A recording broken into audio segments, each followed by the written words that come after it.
Good afternoon, all. Please find your seats, which most of you have, and begin enjoying lunch.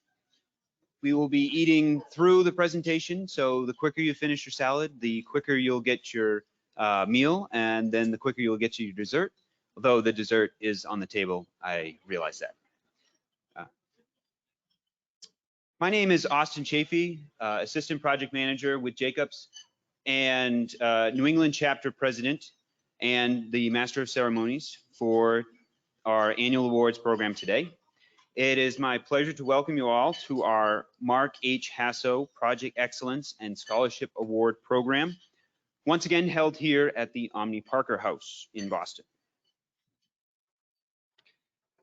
We have a wonderful program planned for you this afternoon. I have enjoyed working with the awards and scholarship subcommittees over the past 8 months in preparation for this event.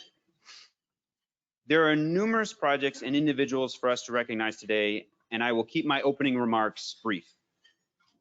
First, I thank you for following the City of Boston guidelines on indoor gatherings and wearing your masks when not actively eating or drinking. Speakers at the podium may drop their masks, but should replace them once they return to their seats. Second, I ask that everyone identify the closest emergency exit, and in the event of an emergency, please remain calm and follow the directions and guidance of the staff of the Omni Parker House. Third, I want to thank our annual and program sponsors for their support. Each were featured in our program booklet that you should have found on your seat before sitting down. Without them, we would not be able to accomplish everything that we do year in and year out.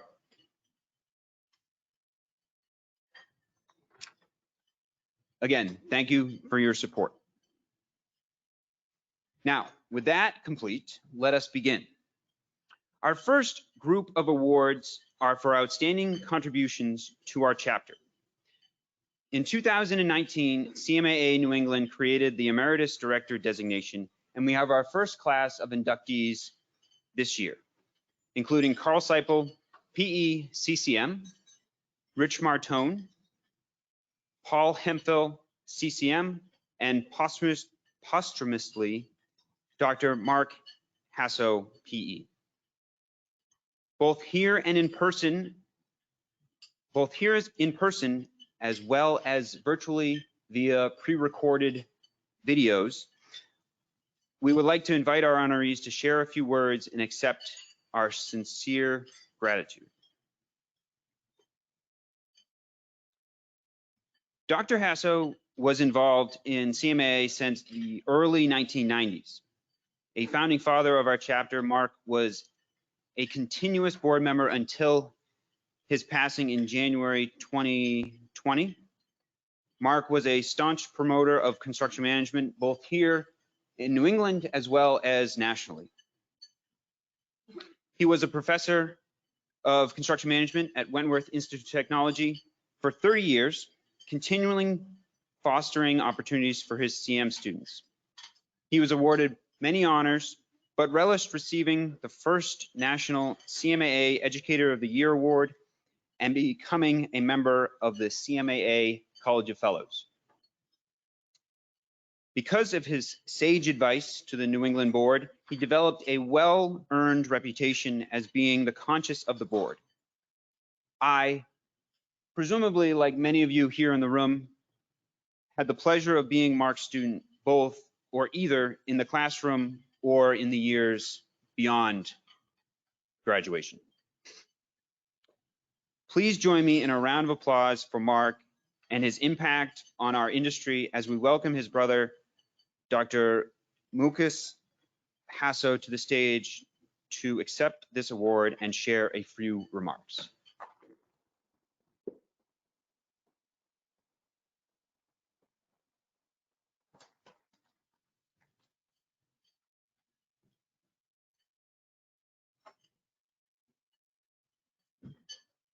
Thank you. Thank you very much.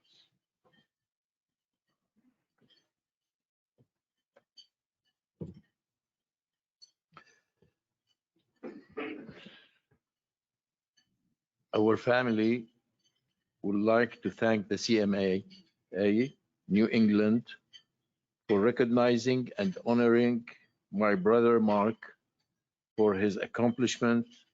We miss him dearly. Thank you very much.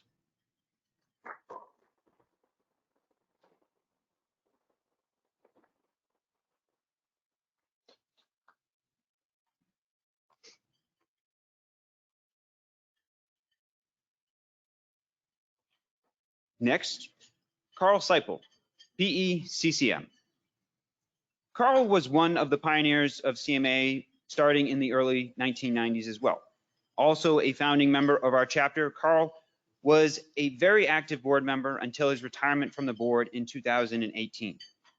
Carl's focus was always the young members of our industry, promoting their involvement and urging them to achieve their CMIT certificate. He spent 24 years in the Army Corps of Engineers, 23 years as Massport's construction director, numerous years as an adjunct professor at Wentworth, and finally worked in the private sector prior to retirement. For CMAA, he was instrumental in recruiting many professional colleagues and firms into our organization, as he was and still is well respected by his peers and well known throughout our industry. He was awarded the ENR Legacy Award in 2016. I have had the privilege of being taught and mentored by Carl at numerous stages of my career. The first instance, as I recall, I gave him quite a bit of attitude in class, which was met with a calmness that can only come from years in the profession. Please join me in congratulating Carl for all of his accomplishments and thanking him for his contributions.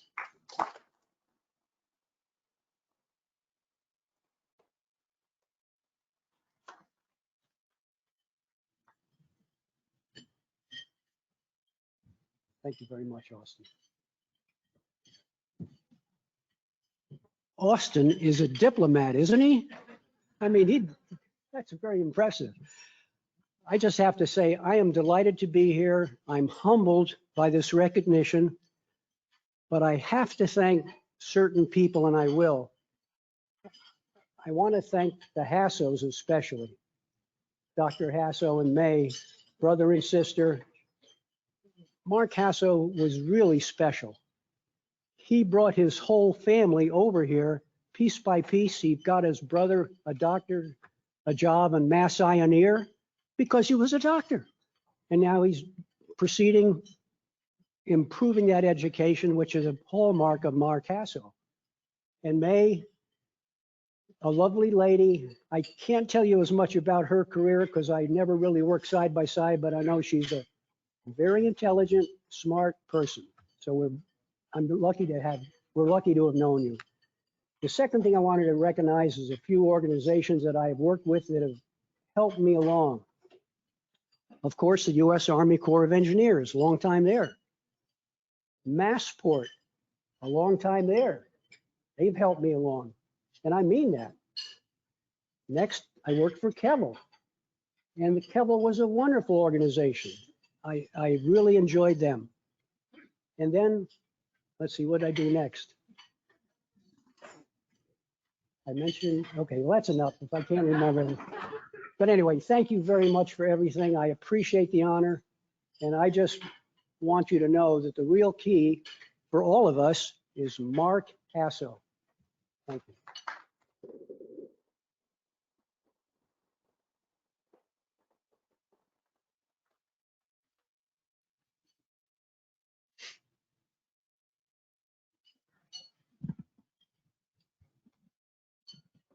Do a sound check here. Is folks able to hear well? Show of hands, we good? All right. Just yell at me if anyone can't hear. Even if someone else is talking, yell at me and we'll fix it. Our third and fourth recipients were unable to join us today, but via pre-recorded messages can share their remarks with you just the same. Rich Martone was instrumental during our chapter's formative years. from 2000 to 2008, serving as president for 4 years. His contributions include creating the foundation and momentum upon which our chapter's membership growth was seated, formulating key committees and procedures, creating a board of dedicated volunteers, and promoting the CCM credential. His work ethic was outstanding, setting a strong example for others. Rich has over 44 years of experience in construction management, cost control, scheduling, and dispute settlement, almost 30 years of which have been with PMA consultants. While in the New England chapter, he was a key player in the Central Artery Tunnel and the McCormick Post Office and Courthouse projects, before being reassigned to the New York City $24 billion MTA capital construction program. Please allow me a moment to bring up his video. Apologize for not attending the meeting today, but through this video, at least I'm able to express my gratitude for my nomination as an emeritus member of the New England chapter. I've been with PMA Consultants for about 25 years. I came to PMA and I started on the Big Dig project here in Boston, probably with many of you in the audience. It was a transformational project for the city of Boston. I can remember coming here and looking at the airport, and it would take you hours to get there, and now it's a routine trip. So the project was, a great experience for me, and it really helped transform the city into what it is today. But while I was working on the Big Dig, I joined the CMAA New England chapter, and I first served on the board starting in the year about 2000. And then between 2003 and 2008, I served as chapter president. And during my tenure there as chapter president, we put in place a lot of the foundations that I think helped the chapter grow to what it is today. I mean, we started the website and a newsletter. We initiated training for the CCM exam. We held a lot of meetings with other organizations in the Boston area for fundraising purposes. And then we gave out a lot of scholarships to deserving construction management students, and hopefully a lot of them are in the audience here today. So in closing, I just want to say, it was a very rewarding experience to working with the CMA chapter. I want to thank the board. I want to thank my colleagues here on the stage with me today, Carl and Paul, who succeeded me as chapter president. And I'd be remiss if I didn't also give special thanks to Mark Hasso. He was such a great inspiration to us on the board. He was great with the students. He always wanted to involve the students in the chapter meetings and the chapter events. He encouraged us as board members to convey our personal experiences to help them grow. So I'm sure Mark is missed tremendously on the board. And well, thank you very much again for the nomination, and enjoy the rest of your day. Paul became a member of the CMAA New England Board of Directors in 2002. Throughout his tenure with the chapter, he was the chair of nearly every subcommittee that we have. Paul served as president for 2 terms prior to the enactment of the 1-year term limit. It was not because of Paul that we enacted that, though, and was an adjunct professor at Wentworth. As a private construction management executive, he hired CM students for co-ops as well as for full-time employees upon graduation from local CM colleges. Paul endeavored to make the CCM credential a recognized attribute in the construction industry and made it his goal to maximize the CM scholarship program. He worked on the Central Artery project and for notable companies such as PMA, STV, and City Point Partners prior to his retirement and move to sunny Florida. His commitment was such that he continued to be involved remotely on the board until 2018, a tenure of 16 years. Here are Paul's remarks. Let's see, where's my mouse? Hello everyone, Paul Hemphill here from sunny Florida. I apologize that I couldn't make it up there for the award ceremony. I had to make a difficult decision due to travel and COVID, and it was a very hard decision for me to make, but it is what it is, and hopefully soon things will get back to normal. My 16 years with CMAA were probably the highlight of my career. I mean, you just can't say enough about it in a short video. Volunteering was truly gratifying. I met a lot of great people along the way. It enhanced my career. It helped my companies. A shout out to my companies who I worked for during the time, PMA, STV, and City Point Partners, who I ended my career with. It's just been a wonderful experience, and I'm totally grateful for this award and this prestigious designation as Board of Directors Emeritus. In addition to that, I'd like to congratulate Carl Seipel, Rich Martone, and also, of course, Mark Hasso. May he rest in peace. Mark, you're a great friend of mine, and we all miss you. But other than that, I'm doing well, and I look forward to seeing you all soon. And thank you again, CMAA. Have a great day, everyone. Enjoy the award show, and God bless everybody.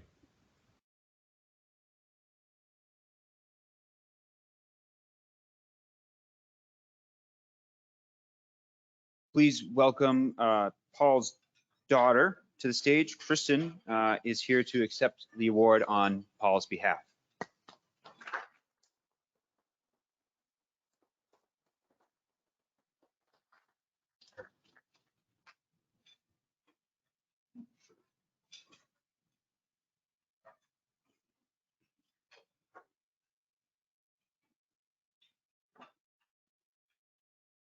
I would like to now introduce Deborah Caminetti, CCM, co-chair of the scholarship subcommittee. Thanks, Austin. First, I'd like to give a huge shout out to Austin, our president, who was awarded this year's Distinguished Young Professional by CMAA National. The Distinguished Young Professional Award recognizes and celebrates a full-time professional for outstanding professional accomplishments and a commitment to the construction management industry early in his or her career. Austin is the assistant project manager with Jacobs, and our chapter nominated him. Congratulations, Austin.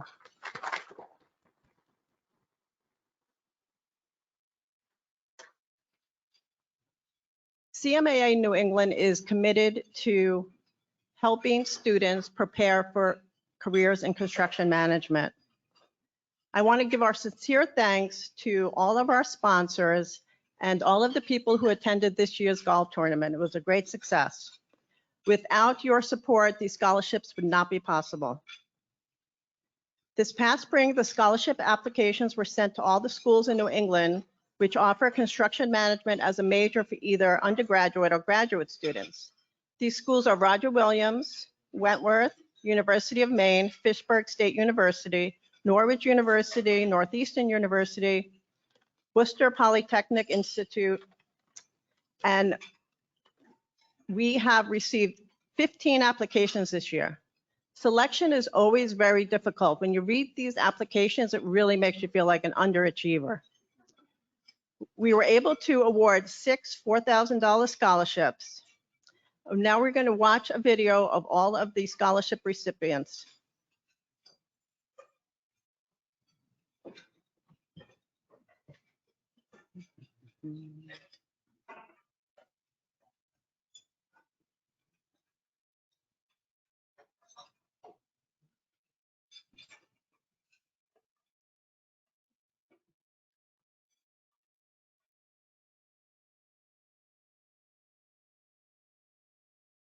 Hi, my name is Audrey Corcoran, and I am currently a junior majoring in construction management at Roger Williams University, minoring in business and photography.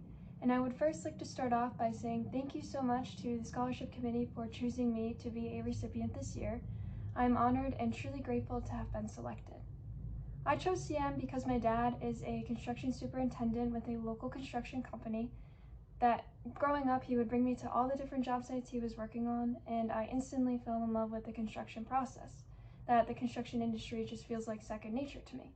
The past 2 summers, I have been interning with a general contractor in Connecticut, Bartlett Brainerd Ecott, and after getting a bachelor's degree from Roger Williams University, I would love to further my education with a master's degree, whether that's in facilities management, education, or even construction law. But aside from being a construction nerd, I love getting my hands dirty, biking, and exploring the state of Maine. Again, thank you so much to the Scholarship Committee for choosing me as a recipient this year, and congratulations to all the other recipients.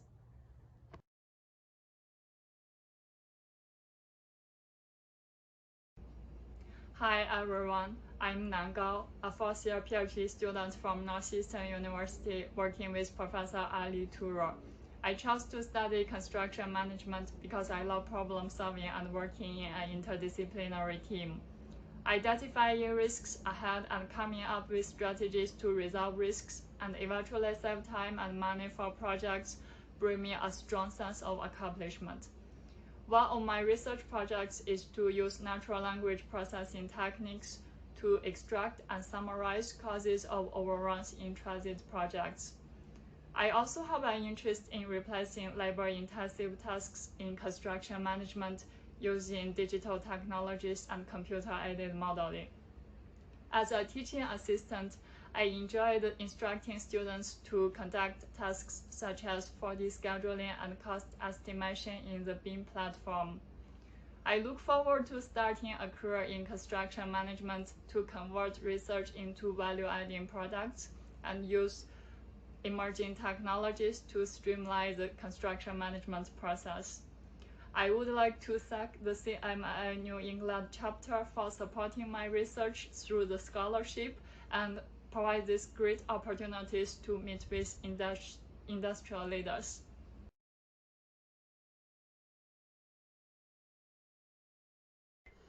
Hi, my name is Jordan James. I'm a senior at Wentworth Institute of Technology in Boston. I am currently on a co-op with Hensel Phelps down in Maryland.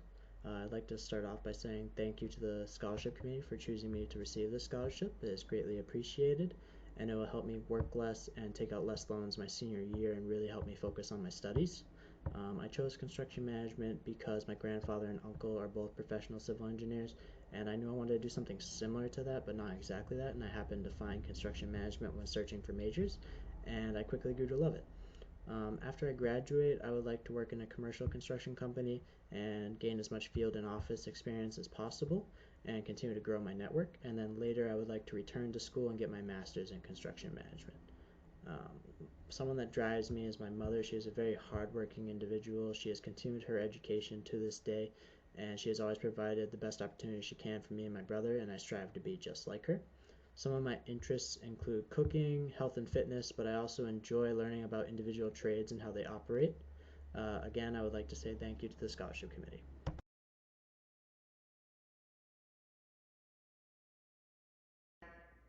Hello, Construction Management Association of America members and fellow construction management professionals and students. My name is Chase K. Cook, and I am a junior majoring in Wentworth's construction management program. Being here today matters so much to me because we work in a field where we build such enduring structures that hold memories, provide shelter, and provide places for people to gather. I'm so honored to be an award recipient in a field I love so much. Thank you to the Construction Management Association of America New England region for this amazing opportunity. My goals in the short term is to become a very well-rounded construction management professional, and I would also like to thank Wentworth Institute of Technology's Construction Management Department and the Construction Management Club for the amazing opportunities they provide. I host a podcast through the Construction Management Club where we interview industry professionals, and we're always looking for more guests, so if you are interested, please contact me. And my goals in the longer term are to add value to organizations with sustainable construction management practices.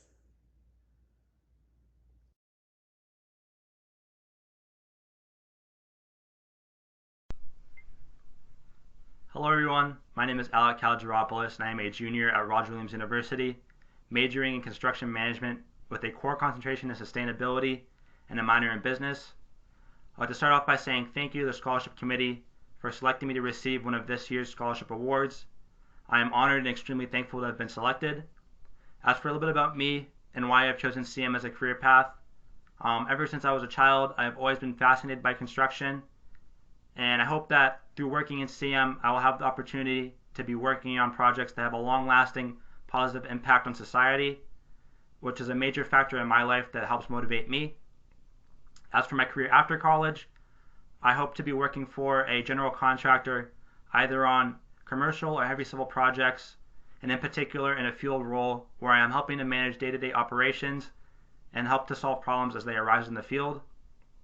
However, although I am particularly interested in commercial and heavy civil projects, I am interested in working for and gaining more experience in all different sectors of construction and helping to expand my knowledge. Thank you again to the Scholarship Committee for selecting me to be a recipient of one of this year's scholarship awards, and I look forward to meeting everyone. Thank you.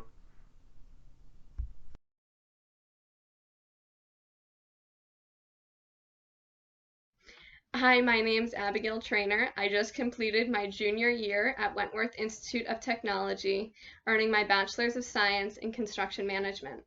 Once I graduate in 2022, I plan to continue my education at Suffolk University in their law school, earning my Accelerated Juris Doctorate degree. My interest in the field of construction started at the young age of 3, thanks to my father, who was a residential contractor, who I would follow around to all of his sites. It then continued through grade school and into high school, where I was involved in multiple vocational education programs such as architecture, building trades, and construction technology. I began Wentworth in the fall of 2018 and was very quickly named the youngest vice president of our construction management club. I'm now extremely proud to say, as I enter my senior year, that I have just completed my first semester in the role of full presidency of our club. My time at Wentworth has proven invaluable to my education and my future career. However, my time at Wentworth would be non-existent if it weren't for boards and communities such as yourselves who help support my continued passion for this field. I can't thank you enough for your support, and I look forward to working with some of you in the very near future.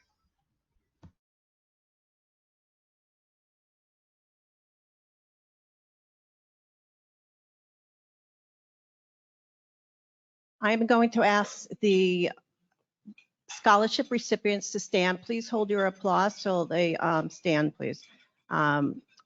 Audrey Corcoran from Roger Williams, Nan Gao from Northeastern, Jordan James, Wentworth, Chase K. Cook, Wentworth, Alec Karagiolopoulos, Roger Williams, Abigail Trainer from Wentworth, and Abigail was the first freshman to qualify for this award, and this is her second scholarship award.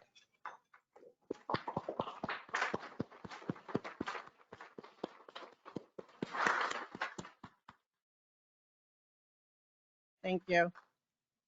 I would also like to tell you about a scholarship that was established in honor and in memory of our dear friend, Mark Hasso. Wentworth and CMAA New England have established a separate scholarship named the Professor Mark Hasso Endowed Scholarship Fund of CMAA New England. This chapter's initial seed money of $25,000 and many contributions from people and companies, some here, also contributed to the fund. Each dollar was matched by Wentworth, and the endowment amount is now approximately $135,000. Wentworth issues the scholarship applications and makes a selection, but this is the first year that a scholarship has been issued. The amount of the scholarship is $8,500, and it's my pleasure to introduce Tiffany Lee, who is this year's recipient.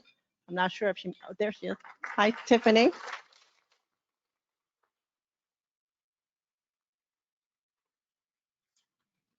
Tiffany is a junior construction management major at Wentworth. The scholarship will be put to her summer 2022 semester. Thank you again for supporting the scholarships, and congratulations to all the recipients.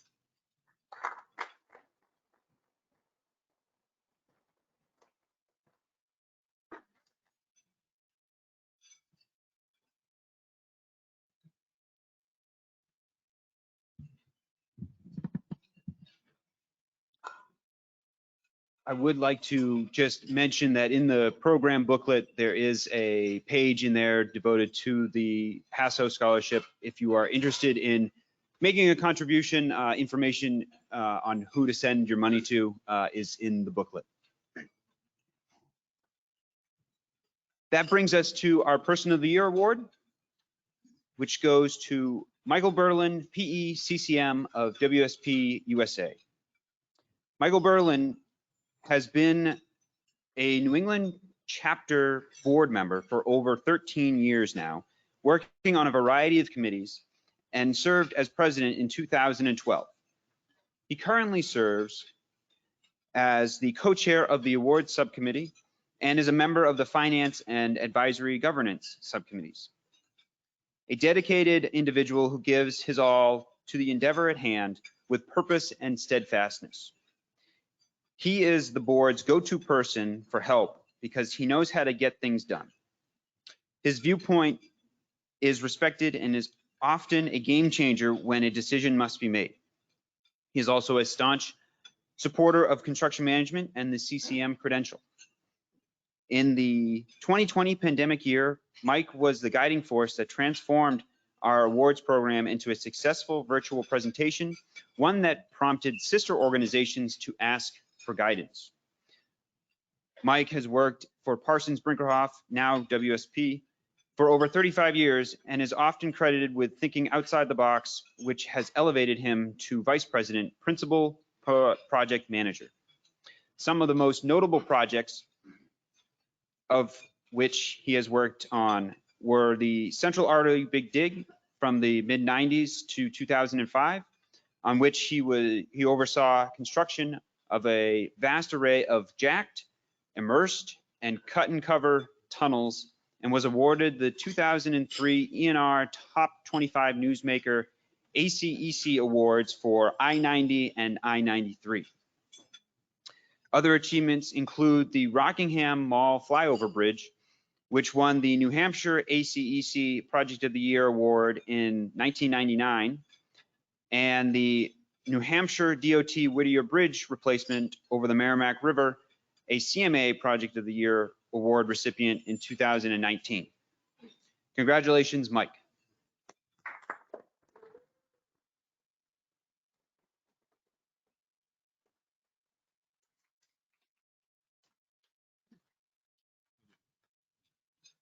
Well, good afternoon. I want to thank my my colleagues for this honor. There's nothing more important than being recognized by your peers.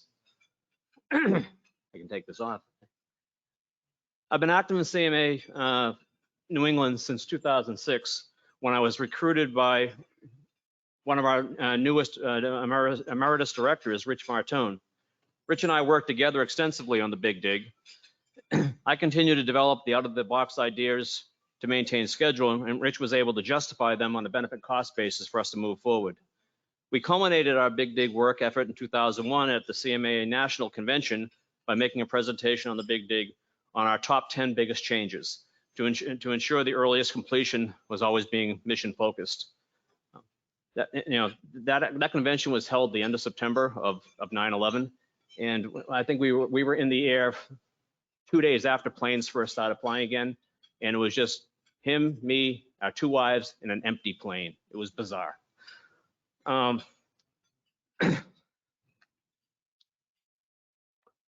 So I got into this business because I love projects, and I still do.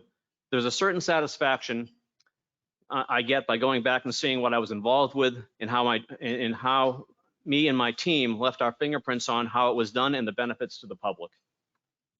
This is truly a business of ideas, trust, and relationships, and nothing is more satisfying than when you go to a meeting on a project and meet old colleagues and there's a sense of camaraderie and shared purpose. I especially like working with younger engineering staff and helping them think more about the whole project and the interrelationships going beyond the technical expertise. The ones that get it are the ones who look at problems as an opportunity and have the thirst for knowledge to take the challenge and respond with ideas and action. These are the ones you take under your wing and develop by delegating, not micromanaging, and watching them grow. Thank you again for this great honor.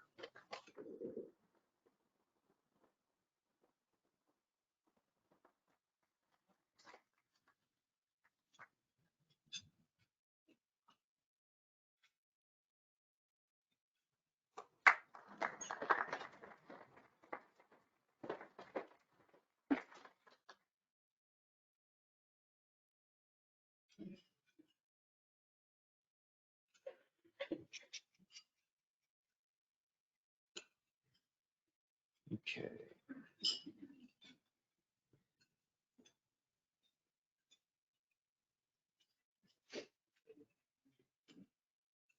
We have now arrived at our Project Achievement Awards. Each award-winning team has put together a short video clip highlighting their project. For those familiar with our previous live awards programs, videos are a new feature. It was first adopted last year virtually, and we liked it so much, we wanted to make sure it got incorporated into live programming as well. It also cuts down on the amount of talking I have to do, which I think everyone appreciates. Teams have already found their achievement awards at their tables. If you haven't opened it up, you know, you can rip open the goodie bag there. I will introduce the category, play the video, and then invite the project team to stand at their seats for a round of applause. And then I encourage any photos of a group to be held until after the program is completed so that we may keep the program moving and obviously move along.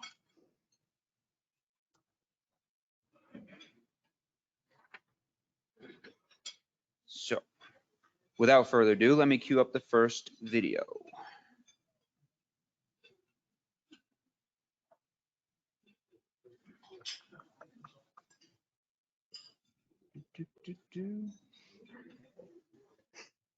Our first category is infrastructure less than $10 million, New Hampshire Bunker Creek ABC building bridge replacement, submitted by SPS WSP.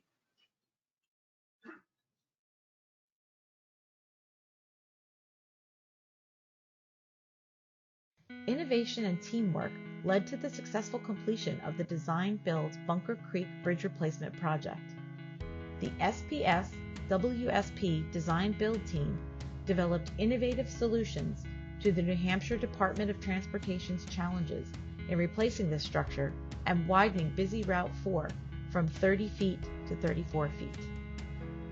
Managing schedule constraints and risks and incorporating innovative practices enabled the team to successfully reduce the road closure from the contractual 14-day maximum to a mere 4 days. Prep work for the closure, including micropile foundations, cast-in-place abutments, and embankment widening, which was constructed using multiple adjacent trench boxes egg carton style, were all completed while maintaining daily one-way traffic. The 4-day closure was made possible using innovative materials and accelerated bridge construction techniques, coupled with the creative planning of traditional methods. Lightweight fill in the form of a foam glass aggregate, a first for New Hampshire DOT, is sustainable and strong. It minimized excavation depth and reduced dewatering. It saved time and was easy to install. Prefabricated bridge units, or PBUs, were utilized to construct the superstructure with only 3 primary pieces. Ultra-high performance concrete was used for the longitudinal deck sections, as well as the horizontal and vertical substructure joints between precast elements, a first in New England. The roadway closure began late Sunday evening and was open again to traffic on Thursday night. The success of this project is summed up best in the words of the New Hampshire Department of Transportation District Construction Engineer, Nikki Hunter. Teamwork, respect, and professionalism contributed significantly to safe project delivery in a high-pressure environment. The design-build Bunker Creek Bridge Replacement Project received statewide acclaim from government officials visiting the site. Thank you, and congratulations to the Bunker Creek ABC Bridge Replacement Project team. Our next category is infrastructure less than $50 million. Massport L1332C3 Terminal B entrance roadways, submitted by Stantec.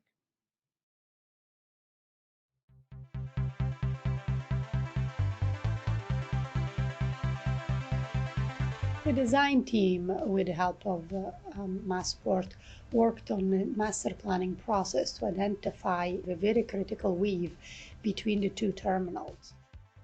We had a client who was willing and a contractor who was capable of using innovation in both design and in construction, whether it be the use of new materials, lightweight, recycled foam glass aggregate, use of older technology but in new applications in our approach to our drainage, accelerated bridge technology, and our communication on a day-to-day basis, whether it be through PM web or other means. We also embraced lean and lived in one C3D model. The key was the communication. The more we communicated with the crews and the more we spoke amongst ourselves and we planned things out with Massport, the safer and better the job was. The project schedule came in 7 days ahead of the contractual completion date in December of 2020. And overall, the project was $1.1 million under budget. PBU weekend included the rapid bridge replacement of the main entrance roadway to Terminal B departures level. This bridge also serves as the main bus connection between Terminals A and B. The three-sided 80-foot structure was constructed with steel girders and prefabricated bridge units off-site and flown in the weekend. Okay, so some of the ways the team stays safe for the PBU weekend was, again, planning. We planned out, we had an hour-by-hour schedule of what was to happen during the entire weekend. And so we made sure that the crews were swapped out so that guys didn't get overly tired. We had different members of the safety team cover different shifts. And we all knew through our planning what was supposed to happen at each time and what was going to be going on the job site at all times. And if any of that changed on an hour-by-hour basis, we would all check in with each other. The project team acted as a true partner in delivering this complex project during those unprecedented times. We are very satisfied, and the project concluded on time, under budget, and meeting all Massport condition of satisfactions.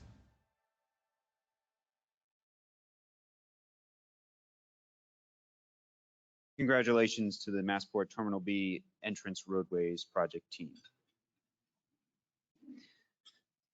Next, we have building projects, new construction, less than $15 million. The Barn Family Shoe Store, submitted by Erland Construction.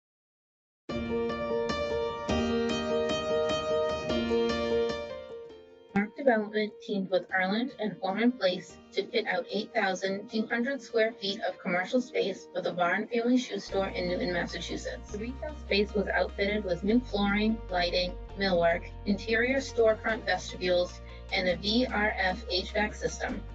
The store has 2 bathrooms, a kitchenette, back office, and extensive storage space. Here are some fast facts about the project.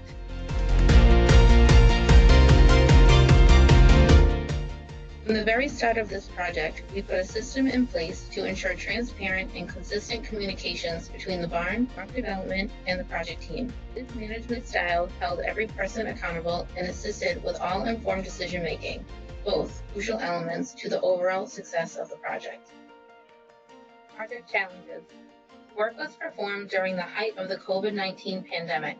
Fit-out completed in a base building that was still under construction. Deliveries had to be scheduled around the construction of the base building. Project successes.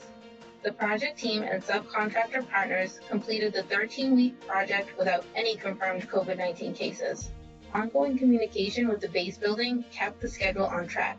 Strong collaboration between the owner, tenant, architect, and project team. The Barn Family Shoe Store was greatly impacted by the COVID-19 pandemic. Erland worked with the barn to put together a promotional campaign supporting the store's efforts to remain solvent. This included sending an email blast to our employees and relationship management database, as well as posting the initiative several times on our social media platforms. Thank you to all involved in making the Barn Family Shoe Store project a success. Congratulations to the Barn Family Shoe Store project team. Our next category is building projects, new construction, less than $30 million. Weymouth Tufts Library, submitted by Hill International.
Congratulations to the Weymouth Tufts Library project team. Our next category is building construction or building projects, new construction greater than $1 million. Harvard University Science and Engineering Complex, submitted by Turner Construction Company. The Harvard University Science and Engineering Complex project team is proud to have this monumental project selected by the CMAA for a 2021 Project Achievement Award. Our team includes project owner, Harvard University School of Engineering and Applied Science, owner's project manager, Leggett McCall Properties, project designer, Banish Architekten, and Turner as construction manager. Other key stakeholders include Jacobs Engineering, Van Zelm, Haywood, and Shadford Inc., Burrow Happold Consulting Engineers, Stephen Stimson Associates, Niche Engineering, Code Red Consultants, Kavanaugh and Tachi Associates, Affiliated Engineers Inc., and Knippers Helbig. Located on Harvard University's Alston campus, the 544,000 square foot complex achieved a Living Building Challenge PETAL certification in healthier materials, beauty, and equity, making the facility one of the most energy efficient and clean laboratories in the world. The facility houses 6 floors of state-of-the-art research facilities, a remarkable central atrium, and was constructed with highly sustainable and resilient features to achieve LEED Platinum. But most notable is the efforts and active caring exemplified by this team to address the industry challenges of substance abuse and mental health, including a project-wide stand-down and piloting trade-specific lunches with employee assistance providers and recovery specialists. Additionally, a dedicated CNC workforce development specialist assigned on the project was able to drive opportunities for the local community, resulting in the placement of 15 Alston Brighton residents into careers with the unions.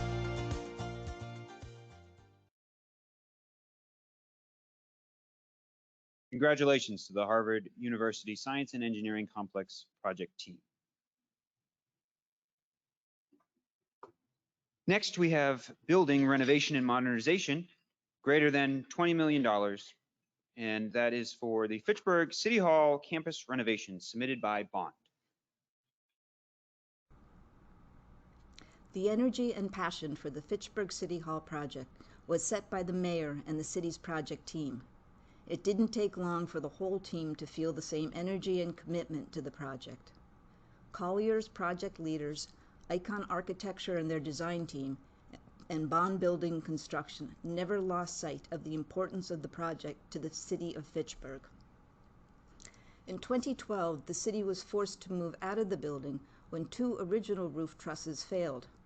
The trusses were jacked back into place, raised 11 inches through a series and system of wooden posts, shores, and jacks from the basement foundation to a saddle built around the bottom cord of the trusses. Once in place, the rotted ends were rebuilt and reinforced with steel gusset plates. True to our Yankee ethic, where the existing timber structure was sound, it was reinforced but not replaced. The exterior masonry was fully repointed, and the terracotta arches over the windows of the north facade were carefully repaired and rebuilt. The wooden entablature and pressed tin brackets and capitals were repaired. But this is a renovation, not a restoration. The goal of this project was to bring all of the city's administrative departments back under one roof. With the donation by Bank of America of a closed branch adjacent to City Hall, a new legislative building housing the City Council chambers turned one building into a campus. The interior finishes are all new, welcoming, and light, easily conveying a sense of government transparency and community inclusivity. This was a special project, made so by the dedication and commitment of the team, challenged by continuous operation during the COVID-19 state of emergency, and embraced by the city. This project was envisioned as a city hall for all, and we all at Bond Building Construction are so proud to have been a part of the team. Congratulations to the Fitchburg City Hall Campus Renovation Project team. Next, we have our Excellence Award in Program Management. MBTA Red and Orange Line Transformation Program Initial Phases, submitted by Patrick Engineering, Mott McDonald Joint Venture. How do you make the best use of a brand new transit fleet?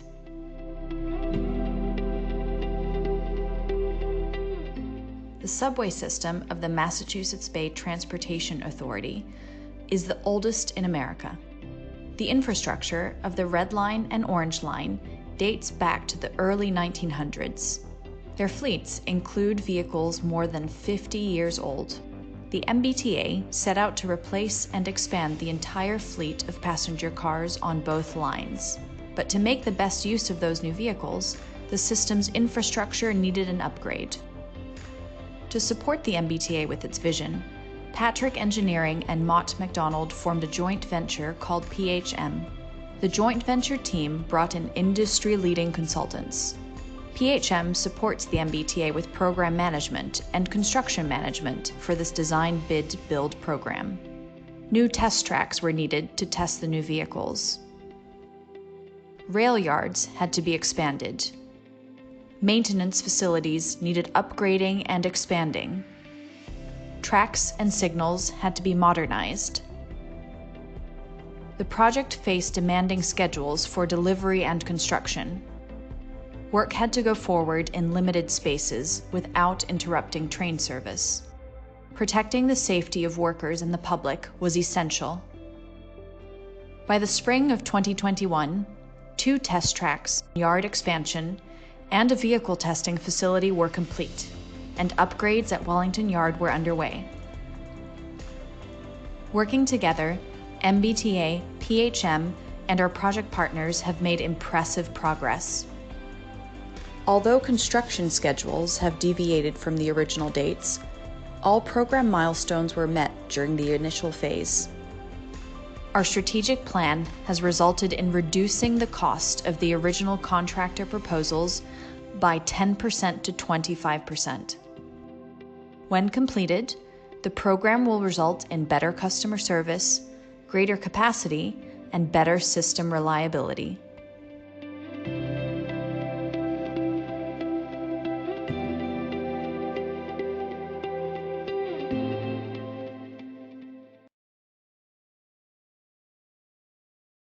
Congratulations to the MBTA Red and Orange Lines Transformation Program team.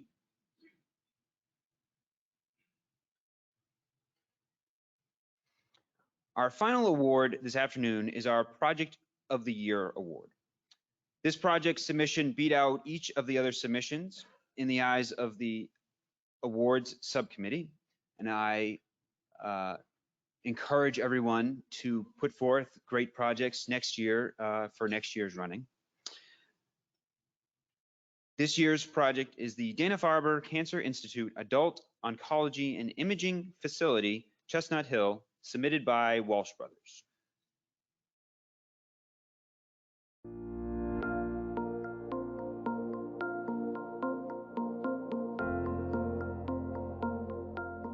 When we first heard of this project, we were excited to hear that Dana-Farber was making such an expansive extension to their Longwood Medical Campus. Aside from research and administrative spaces, this project would offer nearly everything Dana-Farber has to offer its patients and would be housed within an old retail shopping mall that had some unique challenges. The added loads applied by imaging equipment and lead shielding required our team to coordinate closely on a plan to reinforce the existing structure. We had to address building vibration issues, neighborhood sound ordinances, rooftop sound mitigation systems, and be sure that all the work we did was closely coordinated with the building's ongoing tenant operations.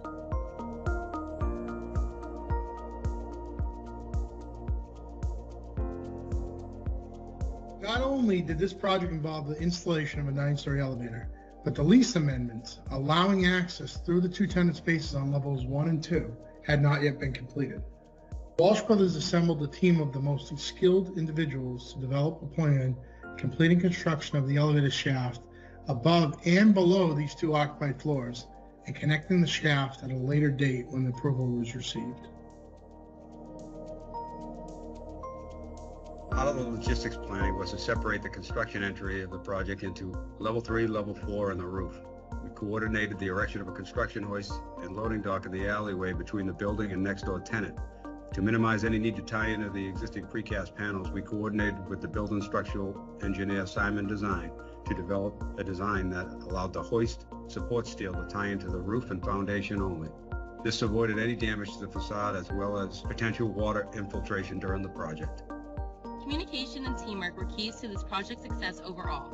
The entire design and construction team worked seamlessly together to complete the work and coordinate around existing tenants and schedules to deliver it on time.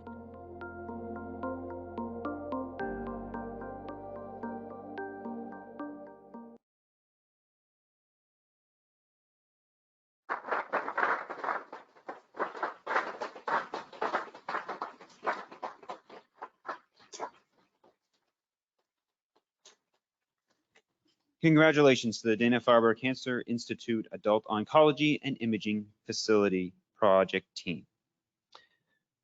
We are thrilled to welcome members of this stellar project to the stage to share some additional insight into what made this project a success. Forgive me, but I probably did cut a lot of their bios short, or maybe you're welcome. I'm not sure. Today we have Bradley Forrest is Vice President and Chief Operating Officer at Walsh Brothers and is responsible for operations and strategic growth of the company. With 25 years of experience in the building industry, including 20 years in the Longwood medical area, Brad is highly regarded as a manager, builder, and pre-construction leader in the private institutional construction segment. Currently, he is working on a complex campus expansion under an IPD at Boston Medical Center and the $400 million replacement of the Holyoke Soldiers Home. Is Wendy here? Wendy? Okay. All right. Wendy Gettleman is currently employed at Dana-Farber Cancer Institute in Boston, Massachusetts as the Vice President of Facilities Management and Real Estate and has been in the VP role for 8 years. In this position, Wendy has oversight of facilities maintenance and operations, planning, design, and construction, real estate, general services, including parking and transportation, energy management, food services, conference services, telecommunications, and environmental health and safety.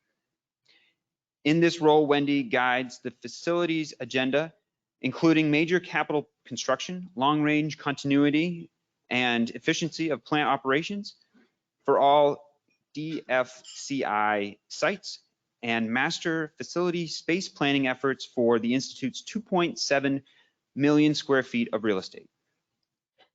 George Marsh is a principal with Payet and has been involved in countless projects within the healthcare industry over his 40-plus year career.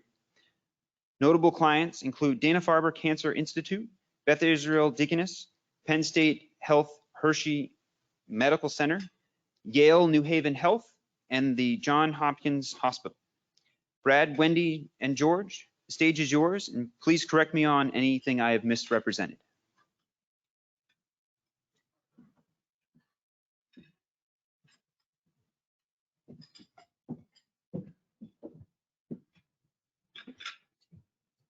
All right, thank you. Glad to see I don't need a step stool. Thank you. Congratulations to all the award recipients. We're in some great company here. So, and it's good to see everyone here, a live event. That seems like progress, which I'd be very comfortable with if I didn't have to speak. So, but besides that, you know, this award, we really appreciate the CMAA and have the opportunity to come up here and to present. You know, it's good to see a building renovation project like this win this type of honor. We truly feel like these healthcare renovations are really some of the most challenging ones. So, and this had another flavor to it though. It was more of a building reuse, repurposing, right? We're trying to fit a state-of-the-art, you know, healthcare facility into a converted shopping mall. Okay, so from, you know, a core shell perspective, it wasn't ready for the use, right? Dana-Farber was the last tenant in, okay? So to think about all the work we had to do around, it wasn't just a third and fourth floor renovation, right? So we kind of pulled out, from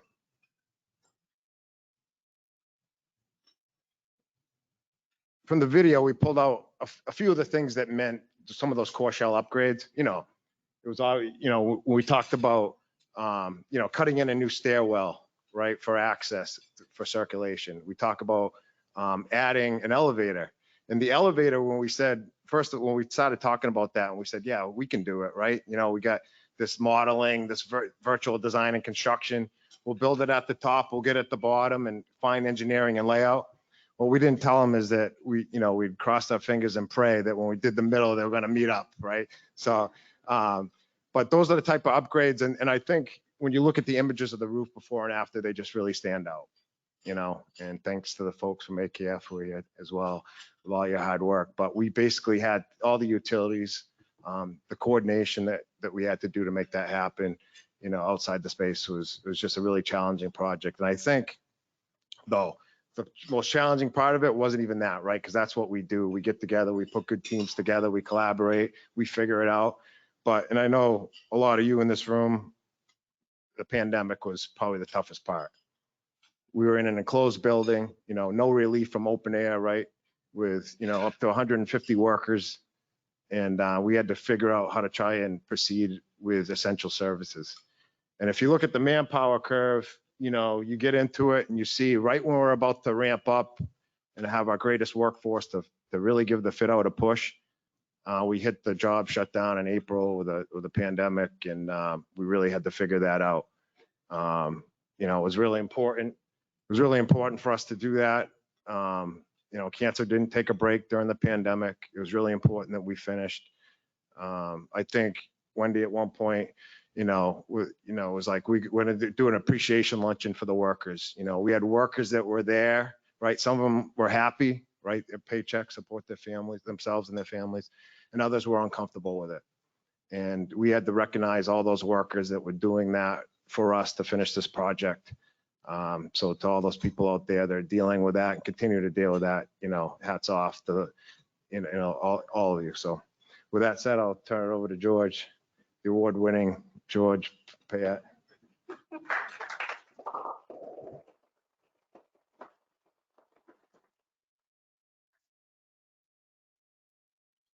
It's great being here. sure you have a lot of architects talk to you all the time, so I won't go that way, don't worry. So thank you to be here, and thanks for Walsh. She did a heck of a job, and Wendy's team with Dana Farber.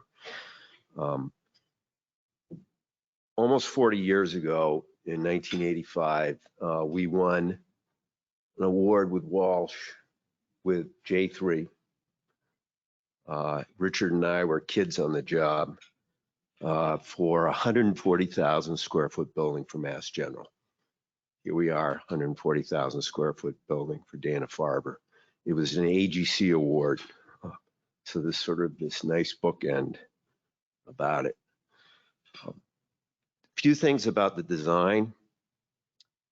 The geometry of this space was a challenge.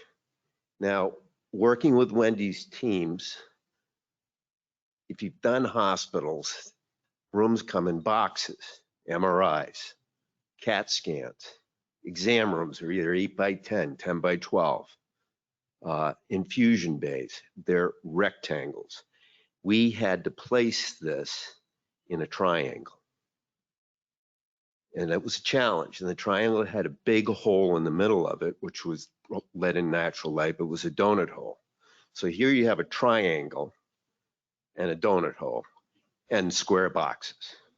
So that was a design assignment. How do you create clear, simple paths for patients to navigate around that? So in the aesthetics, what we did was we wanted to do a sibling to the Yawkey Center, which is a terrific building designed by ZGF, built by Walsh Brothers and many people probably in this room, over in their main campus. And we wanted to achieve clarity of circulation, great connection to natural light, and you can see that in these photographs here. Create a calming, healing environment using natural light, sense of softness. In the infusion bay, we actually looked at Interior Design magazine for cabanas, like you'd see in the Turks and Caicos. And the idea was to create an infusion bay that gave you a sense of shelter, and I called it pavilions, which were really cancer pavilions, to help shelter and give a nice sense of place for the patients. And to build this, what we wanted to do was use simple materials. So we used wood, we mocked them all up with the whole team over there. Bob Thompson will tell you all about the mock-ups. And we wanted to use drywall. So simple materials to create that calm, healing environment. And a little bit of corian at the reception desks. So it was basic materials to execute the idea of the healing environment. Then, as Brad was talking, we really built a building within a building. And we put in a stair. We put in a new elevator. We redid the slabs. We added steel. We put the boxes for the MRIs in the smallest triangle in the building because it was the stiffest part of the building. It was right next to Route 9 and Chestnut Hill. So that tells you some of the complexity that we had to deal with. And then COVID hit, and I got to compliment Walsh Brothers because in the COVID, what we looked for was to maintain the level of craftsmanship with the whole idea of getting that first patient deadline. So speed couldn't be compromised, but we didn't want to compromise craftsmanship. And so that was done by prefabbing some of the curves and the skylight drywall forms and all of that, and with the mock-ups. And they did a terrific job in different shifts. And, you know, Walsh Brothers, they're a long-standing institution. I don't know, 200 years, Richie, I don't know. But they know the industry here. They know the subs. They had different subs working on the same electrical systems to meet the schedule. And they were able to use the union halls to get people during the COVID on different shifts. It was pretty amazing. It was a choreography of COVID. Meanwhile, our team, who would design the building, I had 3 women. One was from Nepal, one was from Bangladesh, and another one from Brazil that were in Kevin's hair all the time and giving them a hard time, yet worked as a tremendous team together to deliver the local project with expertise from afar. So lastly, I'm honored to work with Walsh Brothers on Holyoke. And since they know triangles so well, the building is actually shaped like a tricorn hat, or what the Patriots guys wear that fire the guns off. And hopefully they'll be firing for Mac Jones this weekend. But anyways, Walsh Brothers did a great job.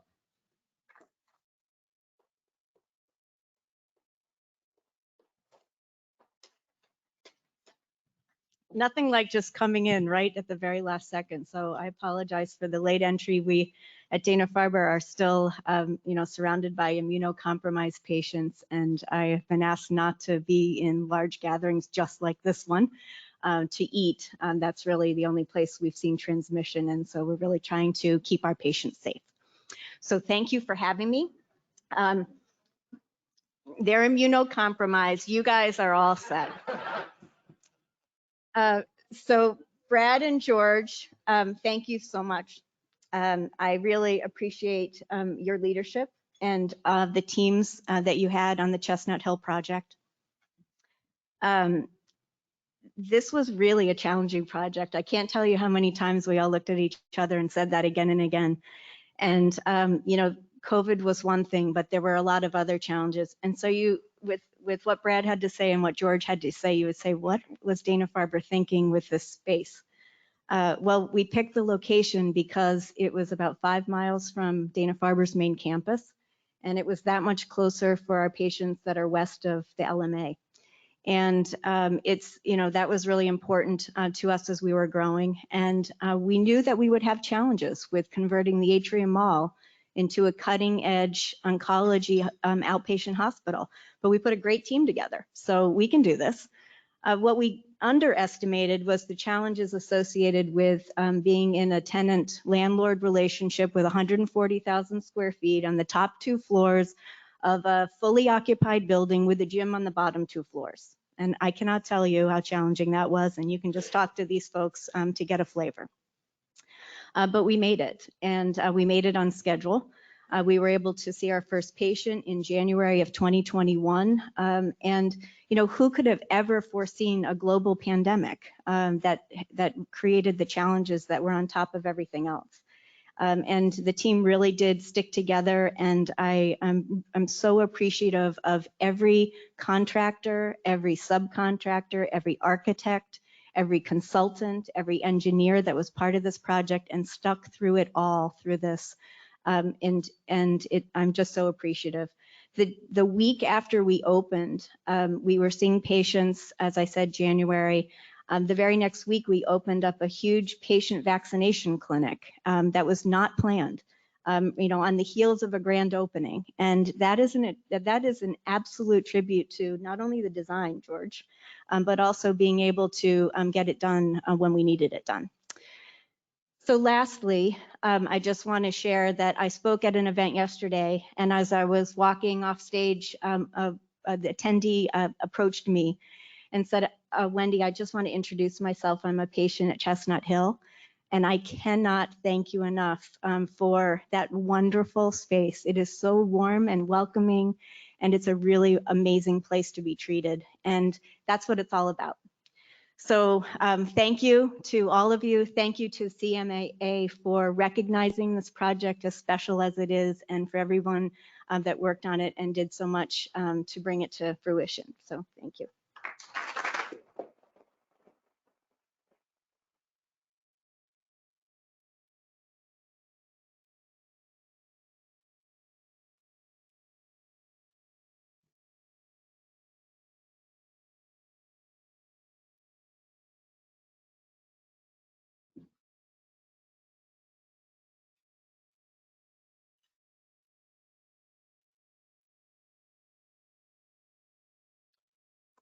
Thank you, Brad, Wendy, and George. Another round of applause for them because we got the time for it.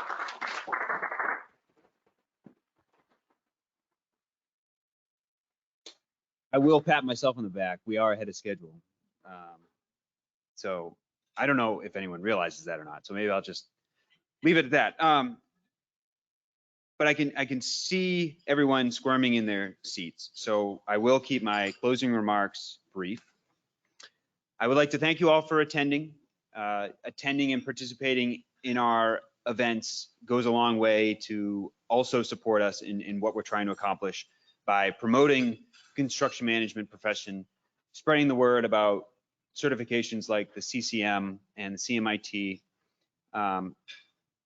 and it connects professionals with the up and coming students who I will say probably already have something lined up. So I don't know, but you can talk to them. You can talk to them about co-ops and full-time. I encourage it.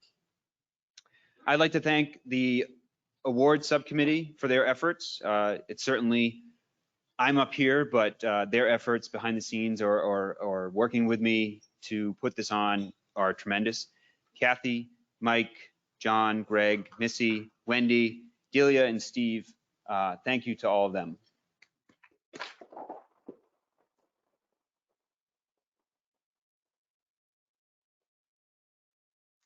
Again, I offer my congratulations to each of the recipients and project teams. Your contributions to the industry on these projects deserve the best recognition that we can offer, and I hope this lives up to your expectations.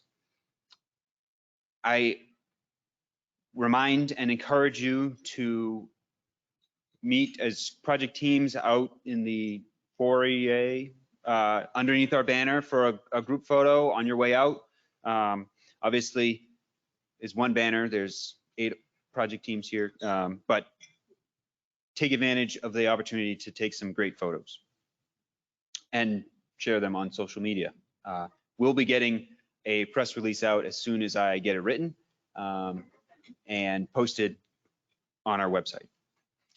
Finally, keep your eyes open for future events this fall. We have an upcoming webinar in October on blockchain. That still hasn't been officially published yet, but that will be coming out in the next couple of days. Now that I have this event under control, I can focus on that one.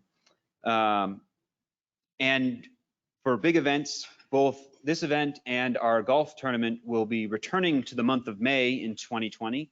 So be on the lookout for registration for both of those events and obviously award submissions for the next cycle of awards.